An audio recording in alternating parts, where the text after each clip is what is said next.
There's one very easy way to debunk Islam, and that is the requirements for a true prophet as set up in Deuteronomy 18:20, quote unquote, but a prophet who presumes to speak in my name anything I have not commanded, or a prophet who speaks in the name of other gods is to be put to death.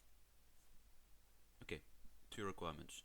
Do not claim that God has said something he has not, and do not speak in the name of other gods. So let's go to the satanic verses. Let's go to Al-Tabari. So in Surah 53, 19 and 20, it says, have you thought of Al-Lat and Al-Uzza? And about the third one, Manat. And then if you go to one of the, hadith come quite late, but the earliest hadith, the ones that the Muslims revere, 915 by Al-Tabari, which is he is among, quote unquote, Wikipedia might not be the best source, but among the most prominent figures in the Islamic golden age. Al-Tabari is widely known for his historical works and expertise in Quranic exegesis, and has been described as an impressively prolific polymath.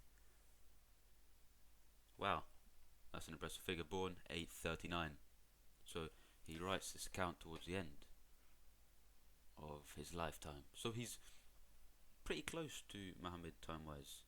Like, it's not a very long time.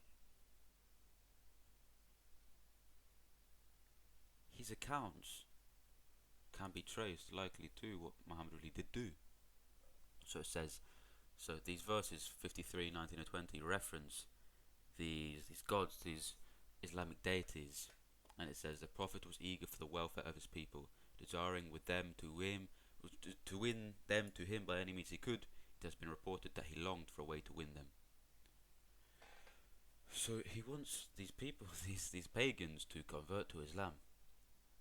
And it says, when the Prophet saw his people turning away from him, he longed in himself for something to come to him from God, which would draw them close to them. Of course, it's a quite long account, so I'm kind of skipping in between sentences. But what I read is what he says, Al-Tabari, in the history, the Tariq. Then God sent down the revelation by the star when it sets. Your companion has not erred or gone astray, and does not speak from mere fancy.